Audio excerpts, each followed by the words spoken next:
These are the most interesting historical photos and unusual objects from the past. Let's get 100,000 subscribers.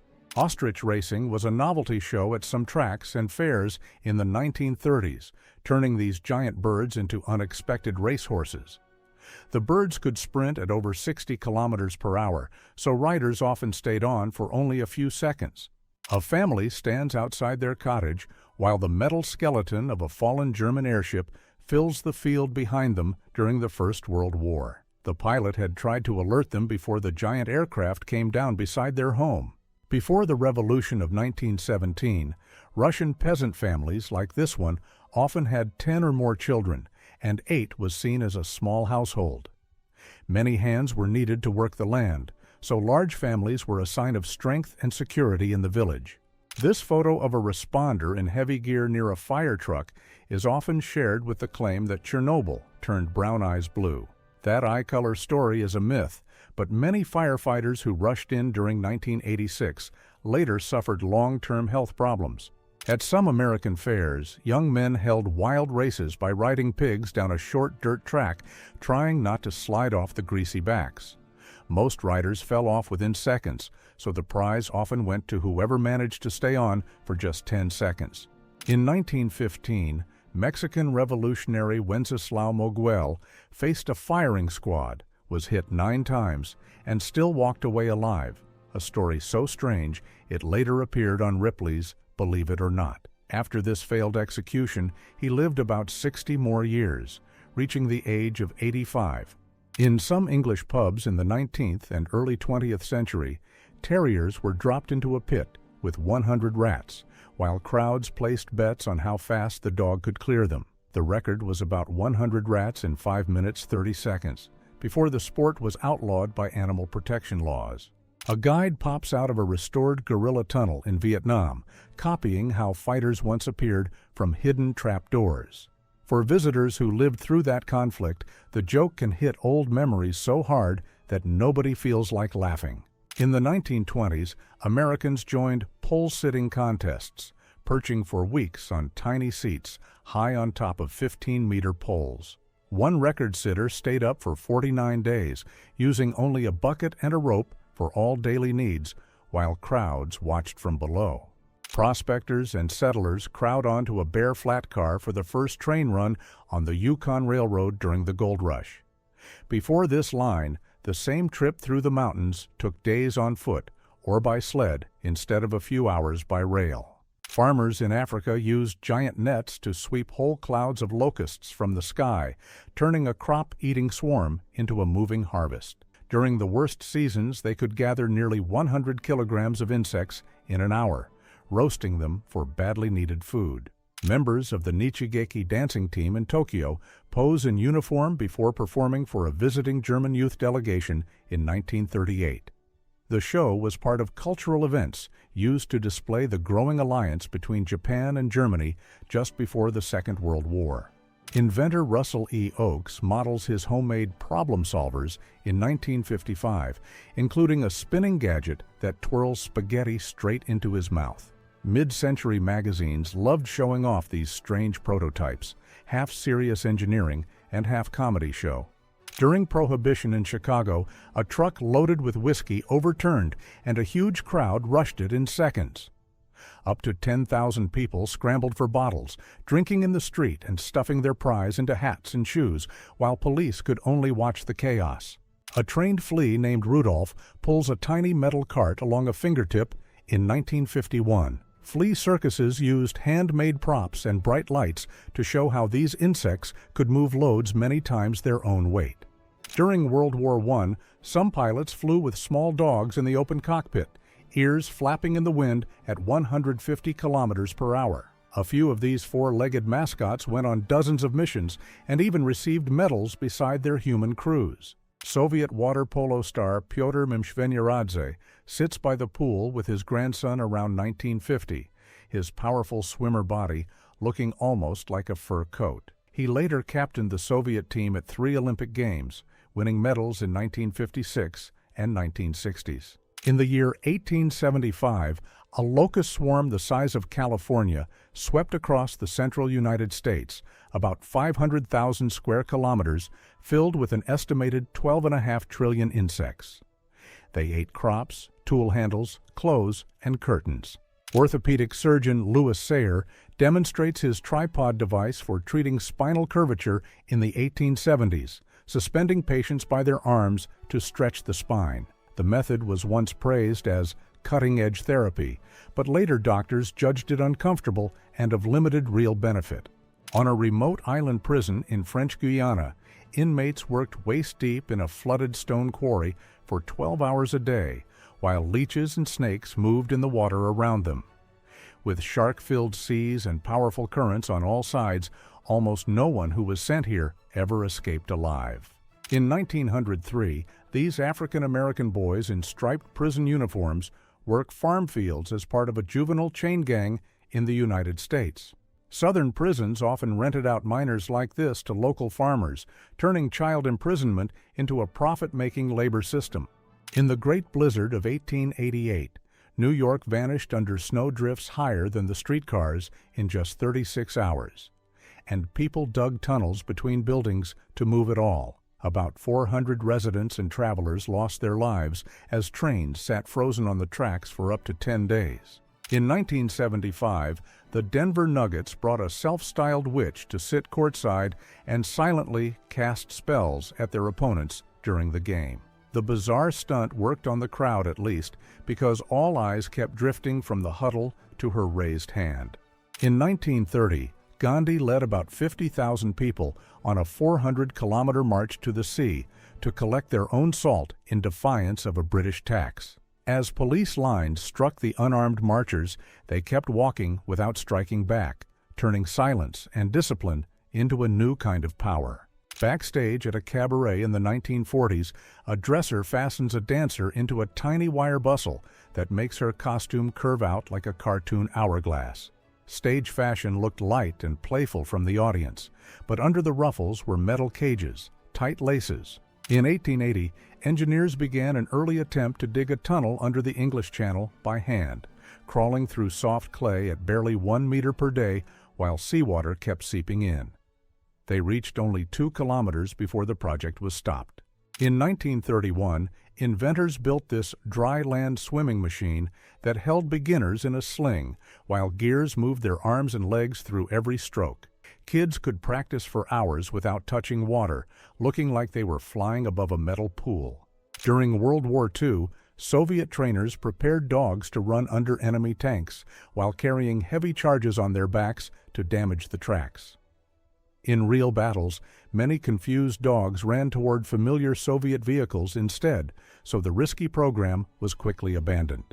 In 1949, Viennese inventor Igo Seeger unveiled this hanging headrest so train passengers could sleep sitting up without sliding off the seat. The odd wooden frame turned any carriage into a private berth and drew almost as much attention as the journey itself.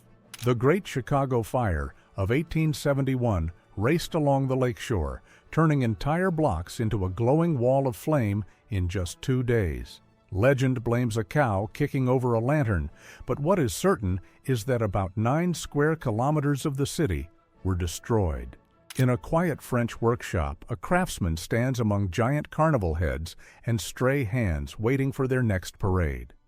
These oversized puppets would later tower above crowds in the street, turning the town into a moving theater for one night. Police officers in the early 1900s demonstrate a capture net meant to trap a suspect before he can run. Inventors sold it as a way to end chases without using guns, but the odd device soon vanished from real street work. In 1932, tens of thousands of World War I veterans and their families built this shantytown in Washington, D.C., demanding early payment of the bonus they were promised. Months later, the U.S. Army, led on the scene by General Douglas MacArthur, drove them out with troops, cavalry. Anthony Hopkins tries out different face restraints for his character Hannibal Lecter during camera tests for The Silence of the Lambs. The final design became one of cinema's most recognizable masks, even for people who never watched the movie. In 1885, this logging train was loaded so heavily with giant tree trunks that its full length reached almost 27 kilometers. People gathered along the track just to see the wooden snake of cars disappear into the forest. In Viking law, a spouse could end a marriage by standing in the doorway, calling witnesses, and declaring the split while tossing the partner's belongings outside. Old sagas even mention petty reasons for leaving, like a husband who wore his shirt too low or sat too close to the fire. 3 generations posed together in New Guinea in 1970, with the son wearing a boar tusk nose ornament and sharply cut warrior hairstyle. Such ornaments were marks of status and courage in many highland communities, proudly passed down like family heirlooms. Some Japanese monks once tried to become mummies by following a strict 3,000-day diet and then sealing themselves in a stone chamber with only a bell to ring. After about 1,000 days, the temple opened the tomb, and if the body was preserved, the monk was honored as a saint. These giant concrete heads of United States presidents once stood in a failed theme park called President's Park in Virginia. After the park closed, a local farmer moved them to his field, where they now slowly crack and weather like a forgotten open-air museum. In 19th and early 20th century England, some couples ended bad marriages through a public wife sale, leading a woman to market with a rope while bidders offered a few coins or pounds. The custom, unofficial but tolerated in some towns, lingered in rural records right up until 1913. Chicago sewer workers in 1912 pose inside a giant new tunnel, standing on wooden platforms carved into the raw earth. Cities were racing to build deep sewer systems like this to stop deadly disease outbreaks caused by dirty water on the streets above. In the late 1800s, crates of Egyptian mummies were sold by the ton to tourists and collectors, and even used as cheap fuel for steam engines. Apothecaries ground some of these 3,000-year-old remains into powder for fake medicine. In 1960 in North Carolina, African-American activists stood outside this supermarket with signs saying, "Do not buy where you will not be hired." Economic boycotts like this, organized by the NAACP, pushed many stores to finally open jobs to black residents. German soldiers in the First World War used homemade bows to fire arrows carrying leaflets into Allied trenches. These paper messages promised fair treatment or shared news from home, hoping to break morale more quietly than any gun.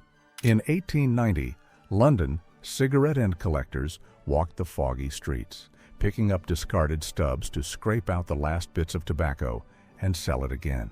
Many children and older people spent 12 hours a day bent over the pavement, gathering hundreds of ends just to earn a few coins. A trainee stands on a high platform, ready to fall straight backward, while his team below holds a huge circular landing pad. Such controlled falls were used in military and rescue training to teach trust in the group and to prepare the body for real high jumps.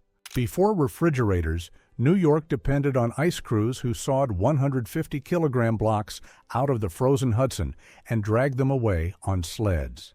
Some men vanished when the river ice broke under their feet, but the blocks stored in sawdust kept city food cool even in the hottest months. In March 1949, American boxer Gus Waldorf stepped into the ring for a staged boxing match with a trained bear wearing gloves. Crowds paid to watch a man trade punches with a massive animal. In 1934, poor children in Germany were given a huge birthday cake decorated with the symbol of the ruling party and a message to their leader. The regime used free sweets and parties like this to bind hungry families to its cult of personality from the earliest age. In the 1800s, Cincinnati was nicknamed Porkopolis, as thousands of pigs were herded straight through downtown streets to the stockyards each day. Herds this large sometimes knocked over carriages and shop displays, and the smell of the animals could hang over the city for miles. People in occupied Europe were expected to raise their hands in ritual loyalty to the new regime, even when it had torn their lives apart. This woman hides tears behind the gesture, trapped between public obedience and private fear of the leader she secretly dreaded. In big European cities, professional beggars faked terrible illnesses with makeup and chemicals, working in coordinated crews that controlled the best street corners. The most convincing performers earned more in a day than many factory workers, quietly turning misery into a full-time business. In remote Australia, indigenous people could still be chained and controlled under so-called protection laws well into the 20th century. Until a 1967 national vote changed the Constitution, they weren't even counted in the country's official population. A British soldier casually uses an overturned German Tiger tank as a rain shelter in Italy, 1944. This 54-ton steel giant, once feared on the battlefield, ended its career as nothing more than a crooked umbrella. Tunnel blasters once handled nitroglycerin with bare hands, racing to light fuses and escape before the rock face erupted. Entire tunnel projects could cost hundreds of workers their health and lives long before safety rules or unions existed. In 1945, a U.S. Navy codebreaker sets up the massive Bombay machine, an electromechanical computer built to unravel messages sent with the German Enigma cipher. Its whirring drums tested millions of letter combinations per minute, turning enemy radio traffic into clues that helped shorten the war. In 1913, engineers built a fully functional miniature Cadillac that could drive, steer, and even carry a passenger, despite being the size of a toy car. It toured at shows and parades as a rolling advertisement for precision craftsmanship and early automotive engineering. In the early 1900s, some factories used trained bears to roll heavy barrels around the yard like living forklifts. Workers watched as the chained animal quietly pushed tons of cargo each day, turning the loading dock into a strange open-air circus. During World War I, 15,000 Russian prisoners of war stand in a huge line for their daily ration in Augustu, Poland. The queue winds through the whole town square like a moving wall of uniforms, showing the true scale of captivity far from the front. A British bomber gunner sits buried in ammunition belts and oxygen tubes, sealed into a tiny freezing turret miles above the clouds. From this metal bubble, he had to scan the dark sky for attacking fighters during hours-long night raids over enemy territory. British sailors help catch a tiny Sopwith pup as it lands on the deck of the experimental carrier HMS Furious in 1917. Early carrier aviation was so new that deck crews literally grabbed aircraft by hand to stop them before they slid into the sea. Women in long skirts raced their bicycles down a muddy track in the early 1900s while rows of men watched from behind the fence, unsure how to react to ladies competing. At a time when doctors warned cycling might harm women's health and morals, store employees at a Woolworth in Detroit staged a sit-down protest in 1937, refusing to leave the counters until management agreed to talk. After just 7 days, they won a 20% pay rise, a 40-hour week, and overtime pay, helping set a new standard for shop workers across the U.S. In 19th century France, frog legs were such a prized delicacy that night fishermen waded through the marshes with lanterns and nets just to catch them. A skilled team could haul in hundreds of frogs before dawn and sell their legs at Paris markets for more than most chicken meat brought in.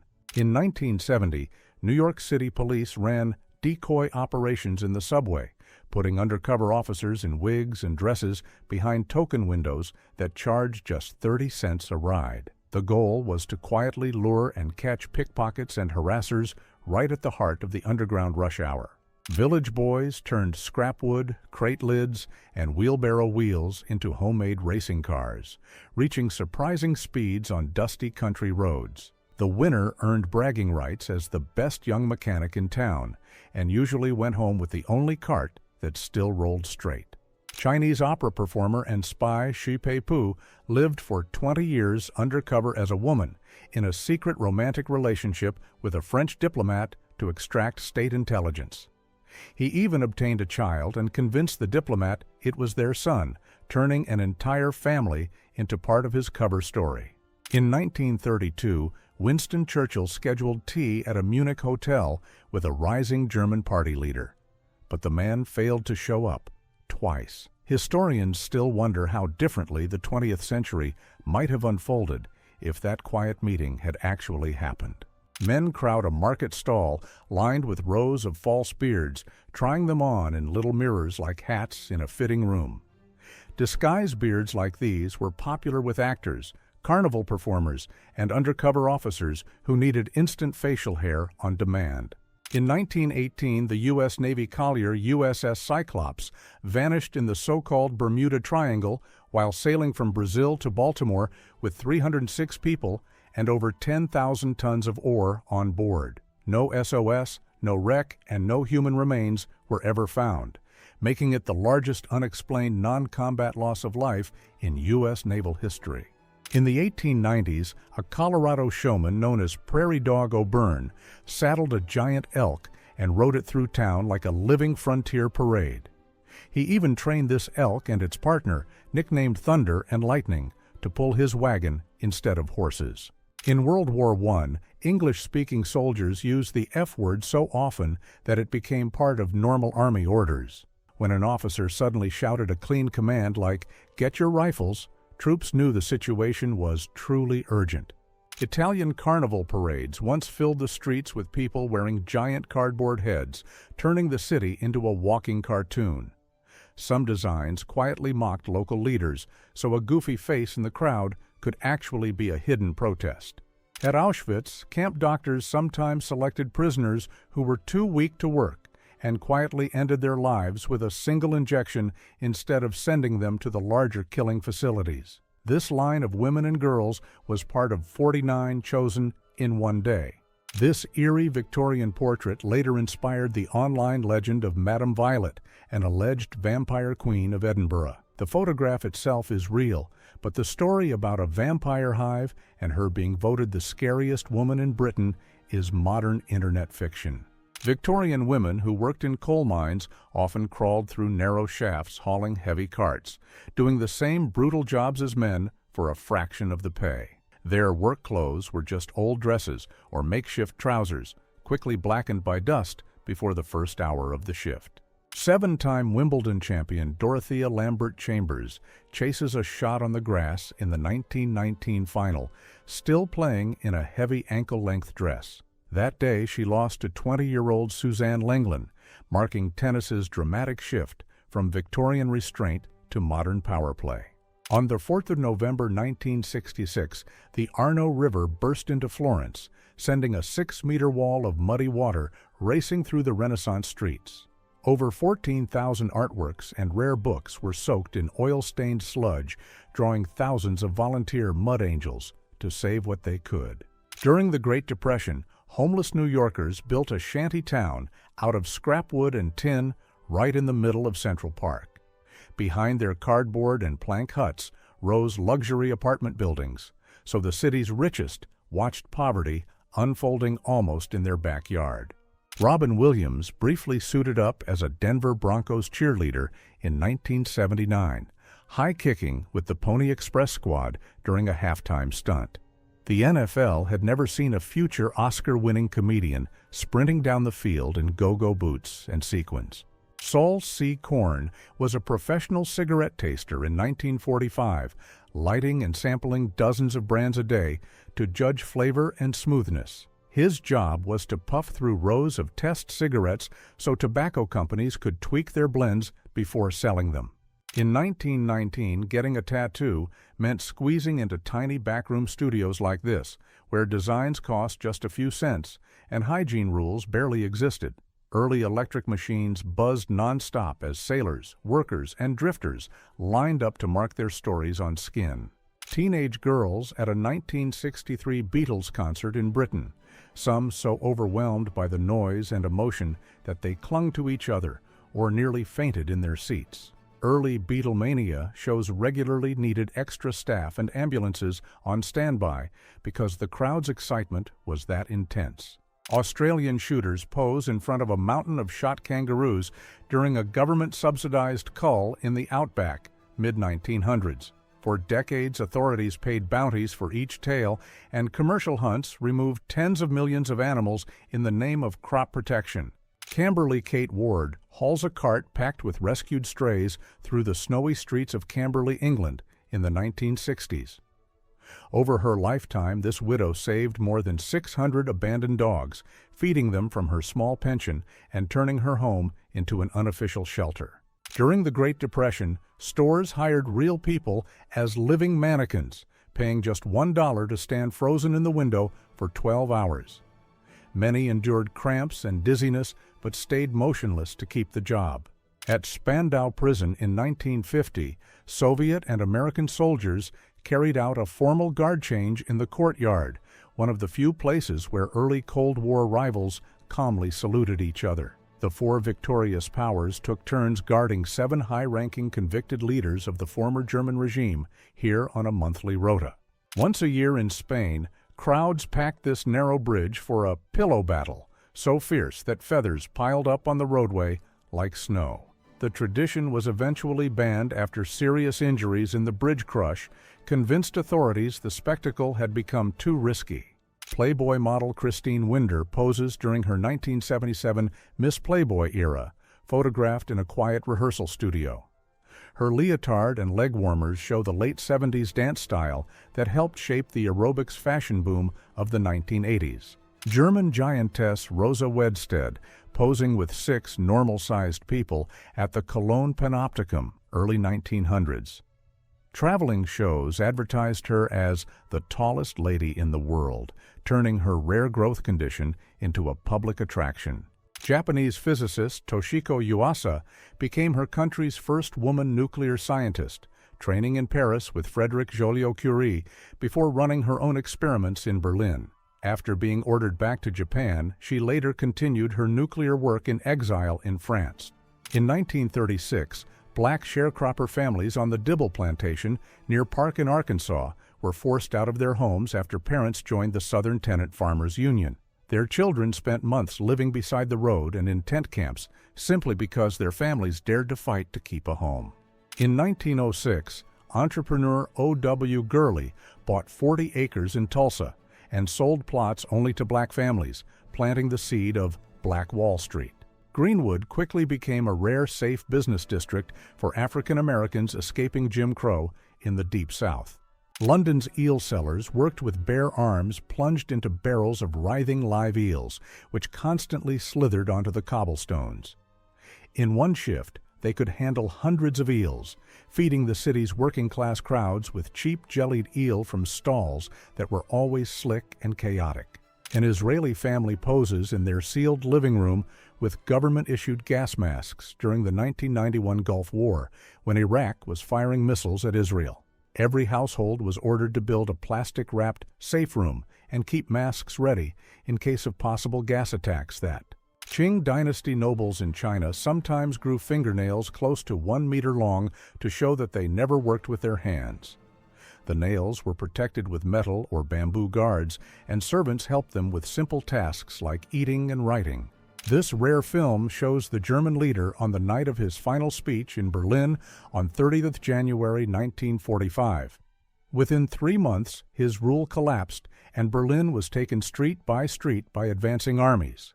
In the 1950s, people were ordered to chase sparrows from the fields for days, banging pots so the birds could not land and rest. Billions of sparrows were lost, and insects later ate much of the grain that the campaign was meant to protect. A high-ranking security official of Nazi Germany sits in fencing gear at a Berlin competition in 1939, his cloak still marked with the regime's symbols. Within a short time, he would move from sports halls to conference tables where key plans of the wartime regime were discussed. In winter campaigns across the Soviet Union, mounted hunters formed living walls in the snow to drive whole wolf packs into traps for state rewards.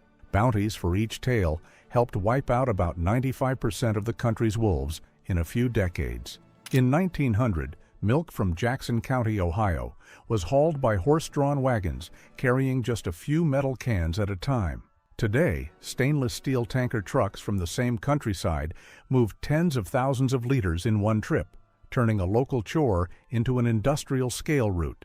Samson, a Shire horse nicknamed Mammoth, reached a height of 21.5 hands and a weight of about 3,359 pounds, making him the tallest horse known in history. His calm nature turned this huge workhorse into a quiet legend of farming. During the First World War, British designers hid their new armored vehicles under the cover name water tanks, so enemy spies would think they were just mobile water carriers. The code name stuck, and that is why we still call these heavy armored vehicles tanks today. In 1921, the Black District of Greenwood in Tulsa, Oklahoma, was destroyed in a wave of fire that wiped out blocks of homes and businesses. Years later, survivor and lawyer Buck Franklin and his son, historian John Hope Franklin, worked to bring this buried chapter of American history back into the open. On 20th of September 1941, the German battleship Tirpitz tested her giant guns off the island of Rügen, sending huge clouds of smoke over the Baltic Sea. This sister ship to Bismarck soon moved to Norway, where her mere presence forced the Allies to guard Arctic convoys with massive fleets. In old tobacco barns, workers balanced high on wooden beams to hang thousands of heavy leaf bundles by hand for curing. The leaves could dry for more than 6 weeks in this warm air before being packed and sold as one of the most valuable cash crops in the region. British soldiers of the Argyll and Sutherland Highlanders climb over the wreckage of a destroyed railway bridge near Douchy-les-Ayets, France, on 22 October 1918. Less than 3 weeks later, the armistice ended the fighting.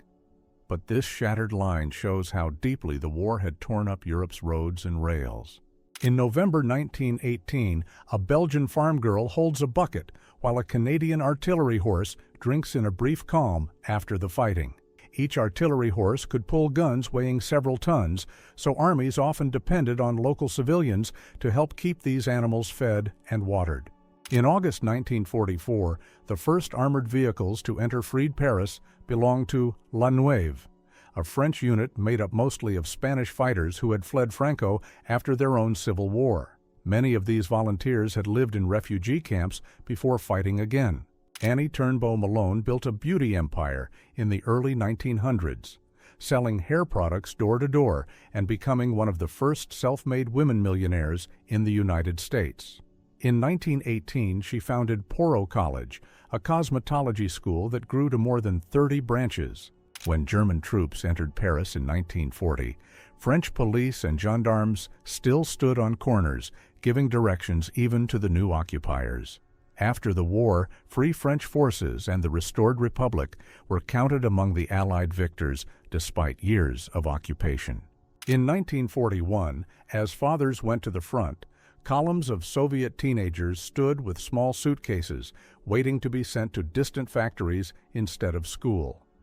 Many of them worked adult night shifts at lathes and assembly lines, helping build tanks and shells before they were even old enough to vote.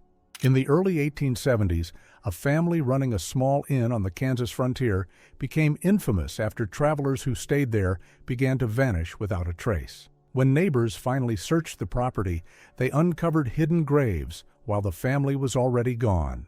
During the Second World War, German engineers built an entire pretend airfield out of wood with fake planes and runways to fool Allied pilots. After quietly watching it for months, the Royal Air Force answered the joke by dropping a single wooden dummy bomb on the site as a mocking calling card. During the Second World War, the German Air Force anchored floating rescue buoys in the English Channel so that downed pilots could climb inside and wait for pickup. Each tiny shelter held food, dry clothing, a radio, and even games to keep them occupied until rescue arrived. In 1956, engineers at Ampex built the VRX 1000, a videotape recorder the size of a piano that finally let television stations record live broadcasts instead of performing everything twice. Each unit cost around $50,000, but it quietly started the road that ends with tiny home video recorders.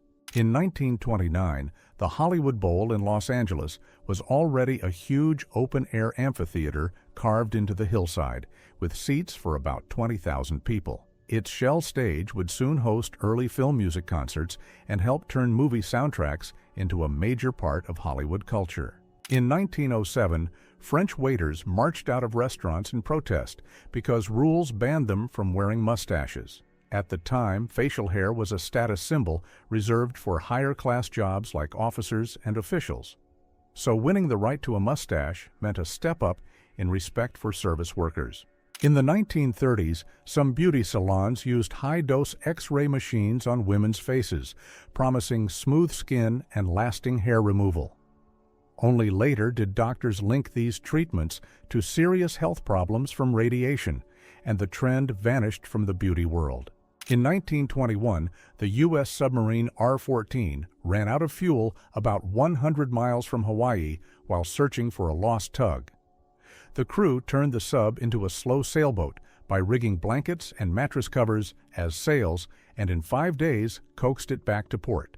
In the 1960s, New York merchant seaman John "Chicky" Donahue carried a duffel of beer into Vietnam to surprise friends from his old neighborhood serving as soldiers. His wild visit later became famous as the greatest beer run ever and inspired both a book and a film. In 1901, the volunteer firefighters of Woodburn posed with their hose cart, which they had to pull by hand through dirt streets to reach a blaze. Small-town fire crews like this often juggled day jobs with sleepless nights on call, long before motorized engines arrived. Fort Benham, near Bend, Oregon, was a full wooden frontier fort, built only as a movie set for shooting westerns on location. It appeared in many films for years before being taken down, leaving no trace along Century Drive today. In 1929, visitors at an aviation show lined up to be spun in the Ruggles Orientator, a strange chair that could mimic loops and rolls without leaving the ground.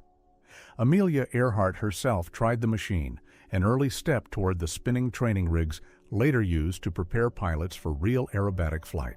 In the 1920s, Clatsop County Sheriff Harley Slusher posed in front of a mountain of illegal stills and bottles seized in one giant prohibition raid in Oregon. Raids like this could wipe out months of secret work overnight, turning homemade distillers' copper treasure into courthouse evidence. In the 1850s, Chicago engineers used thousands of screwjacks to slowly lift entire brick buildings and even whole city blocks several feet into the air while people kept working inside. Over about 20 years, they raised streets and structures by up to 14 feet so they could build sewers and finally keep the growing city dry. The party game Twister was almost canceled after a major catalog refused to sell it, calling the idea of people tangled on a floor mat too daring for families. In 1966, Johnny Carson played Twister with actress Eva Gabor on his late-night television show, and the next day, orders exploded into the millions. In 1986, Australian cricketer Dean Jones batted for more than 8 hours in extreme heat in India, scoring 210 runs in a test match that ended in a rare tie.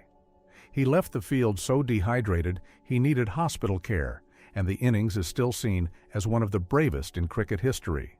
On 26 June 1940, the Soviet government set a strict 8-hour workday and a 7-day workweek for factories across the country. Leaving your job without permission became an offense that could bring court punishment, turning lateness and absence into matters of state discipline.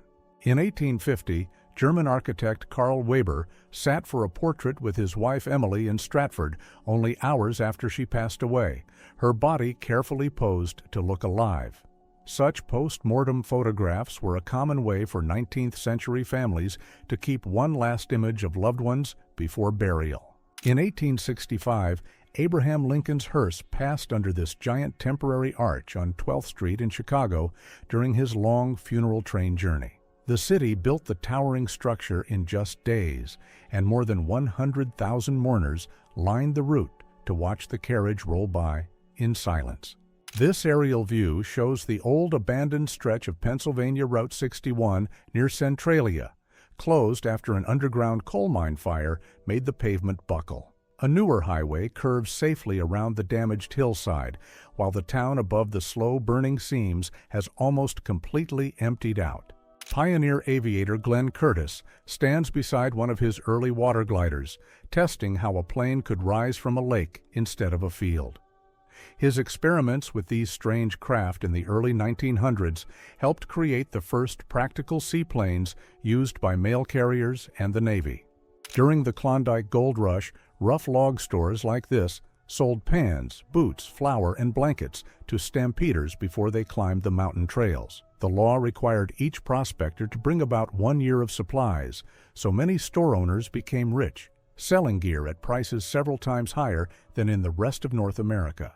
Women made up only a tiny share of the Klondike stampeders, yet some, like these two prospectors, hauled their own gear through deep mud toward the mountain passes. Many women in the rush staked claims in their own names or opened boarding houses and shops. In 1911, when the Austin Dam in Pennsylvania failed, a wall of water shoved whole wooden houses into heaps like this in just a few minutes. The flood wiped out most of the town and cost dozens of lives, forcing new rules for how dams were designed and inspected. During World War I, special ambulances like these were marked for mustard gas cases and hidden under branches near the front, so planes could not spot them. Doctors and medics inside treated serious lung, eye, and skin damage as best they could. In 1912, these weary passengers stepped onto land after the ocean liner Titanic went down in the North Atlantic, and they were taken aboard the rescue ship Carpathia. Only about 700 of more than 2,000 people on the ship survived that night, and crowds in New York stayed up late to watch them arrive. In the 1870s, street vendors in Alexandria sold fresh flatbreads from low baskets, calling out to people in the narrow streets. Many families bought their daily bread this way instead of baking at home, so these sellers knew almost every household in their neighborhood. In 1963, the Beatles tried on Birmingham police helmets and posed with the officers who were escorting them through fast-growing crowds. That same year, their shows became so loud that police reported fans' screams often drowned out the music itself. In 1933, young women tried a new beauty gadget that pressed their initials into carefully waved hair. For a short time, monogrammed hairstyles were a salon craze, like wearing your own small logo on your head. In 1915, Seaforth Highlanders in kilts rest shoulder to shoulder in a narrow trench, their rifles stacked while a small dog curls up at their feet. Many units on the Western Front kept trench dogs like this for early warning, carrying notes and simple comfort between bombardments. In 1920, the captains of the women's football teams of England and France shared a brief goodwill kiss before a match in Preston. At that time, women's games could draw tens of thousands of fans, but soon the sport was blocked from many big stadiums for years. At 16 in 1941, Slovenian girl Albina Malihočevar joined the underground resistance movement instead of staying in school. She survived a serious facial injury in fighting and kept serving as a courier, later becoming one of Yugoslavia's most decorated young partisans. In 1918, army hospitals like this were packed with soldiers suffering from the Spanish flu, one of the most widespread outbreaks in history. Doctors and nurses worked in long, open wards to track patients, try simple treatments, and gather lessons that later shaped modern public health. In April 1945, prisoners at Dachau concentration camp in Germany crowd the fence and wave their caps to greet the arriving United States troops. Dachau opened in 1933 as one of the regime's first camps, and over the years, more than 200,000 people were held there. In 1953, a citywide newspaper strike left New York subway riders with empty hands where their morning papers normally were. For a short time, commuters had to look at the ads and at each other instead of headlines, giving us this rare, clear view of mid-century city faces. Around 1900, a Salvation Army shelter in London offered coffin beds, plain wooden boxes with a blanket, where homeless men could sleep for 4 pennies a night. This early budget hostel lined up dozens of these box beds in one room, trading comfort for the first safe roof many guests had in weeks. Frank Sheeran, later known as the Irishman, sits at a bar in the 1970s after years as a union official with secret links to the American underworld. Decades later, his stories about backroom deals and the fate of union leader Jimmy Hoffa inspired books and the film The Irishman. On 18 November 1978, United States Congressman Leo Ryan sits exhausted in Guyana after visiting the Jonestown settlement he was investigating. Within hours, his group was ambushed at a nearby airstrip, making him the first sitting U.S. congressman to lose his life while on an official fact-finding mission. In the 1980s, Qusay Hussein, younger son of Iraq's ruler, poses at a party with a pistol raised and a drink in his hand. Even in his 20s, he was being groomed to oversee the regime's security services and vast fortune. In 1918, the giant German Paris gun fired shells at the city from more than 100 kilometers away, its long barrel stretching across a concrete base like a bridge. Each shot spent about 3 minutes in the air and reached such a height that some historians call these shells the first human-made objects to touch the stratosphere. In 2003, a Texas farmer found this burned fragment of an astronaut's helmet lying in his field after the Columbia Space Shuttle accident scattered debris across several states. NASA collected pieces like this to rebuild the shuttle in a hangar and learn what went wrong, changing future spaceflight safety. In the early 1910s, Italian officer Francesco de Bernocchi sits beside his wireless iconograph, a strange box that could beam written messages and simple pictures through the air. Patented in 1912, this forgotten device was an ancestor of the fax machine, sending images long before office fax tones were born.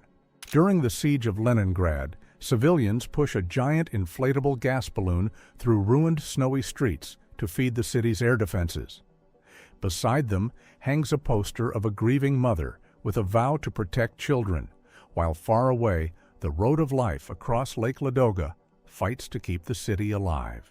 In 1947, a young woman stands on Omaha Beach in France, looking at rusting Allied shipwrecks left from the D-Day landings 3 years earlier. At low tide, the sea still pulled back each day to reveal this silent steel reminder of when the war began to turn. British photographer Don McCullin shot this haunting street portrait of an Irish rough sleeper in Spitalfields, London in 1970, his skin darkened by soot and years of outdoor life. McCullin later said the wild hair and intense stare reminded him of Neptune risen from the streets instead of the sea. In 1878, the Haida village of Skidegate in British Columbia faced the ocean with a forest of towering cedar totem poles and longhouses. Each pole worked like a vertical archive, preserving clan crests, legends, and alliances long before anyone here kept written records. On the 15th of June 1991, Mount Pinatubo in the Philippines erupted with such power that its ash column shot more than 30 kilometers into the sky. It became the second largest volcanic eruption of the 20th century and cooled the entire planet by about half a degree for several years. Smithsonian taxidermist William Temple Hornaday wraps the straw body of a future tiger mount in his Washington, D.C. workshop in the 1880s. His lifelike mounts helped define modern museum dioramas and even fueled early wildlife conservation campaigns in the United States. After the South Fork Dam failed in 1889, a wall of water tore through Johnstown, Pennsylvania, and left the valley buried under wrecked homes and timber. The Johnstown flood became one of the deadliest disasters in U.S. history, taking more than 2,200 lives and forcing a nationwide rethink of dam safety. In 1869, Harvard astronomers hauled telescopes and bulky cameras into a canvas tent to photograph a rare solar eclipse in real time. Their glass plate images of the sun's ghostly corona became some of the earliest scientific eclipse photos ever made. These stone benches belong to a 4,000-year-old school in ancient Mesopotamia, where children learned to write cuneiform on clay tablets. Archaeologists even found discarded practice tablets here, basically the world's oldest homework mistakes. British comedian John Cleese juggles a football in full chainmail between takes on Monty Python and the Holy Grail in 1975. The absurd low-budget film was shot in chilly Scottish castles, where the actors wore real armor so heavy they could barely run. In 1931, German photographer Willy Ruge jumped over Berlin with a camera strapped to his chest, capturing this dizzy view of his own feet seconds before landing. The 7-minute descent turned the new sport of parachuting into an art experiment, letting people see the city through the eyes of someone falling from the sky. After hours of open-heart surgery on a Chernobyl cleanup worker, a Soviet surgeon slumps on a box in a makeshift hospital, still wrapped in his plastic apron. In 1986, many doctors worked to the point of collapse, rotating through non-stop operations on workers from the power plant disaster. A Bedouin couple stands outside their woven goat hair tent in 1898, their layered robes and heavy necklaces showing clan identity and family wealth. Early colorization reveals the deep indigo and earth tone dyes prized by desert weavers long before synthetic fabrics arrived. On February 14, 1884, future U.S. President Theodore Roosevelt marked his diary with a single X and the line, "The light has gone out of my life." That day he lost both his wife and his mother within hours, a double tragedy that shaped his relentless, driven public life. A man in Craigville, Minnesota, leans over the bar and nuzzles the resident cat on a Saturday night in 1937. During the Great Depression, small-town bars like this doubled as community living rooms where people shared stories, worries, and rare moments of calm. Jimmy Page downs a drink backstage in 1977 as Led Zeppelin get ready for another sold-out U.S. arena show. That year, the band were earning record-breaking concert fees and traveling on their own private jet that functioned like a flying hotel. German Shepherd film star Rin Tin Tin enjoys room service lunch in his Sheraton Hotel suite in Chicago, 1956. At his peak, he earned more than many human actors and helped sell out cinemas worldwide.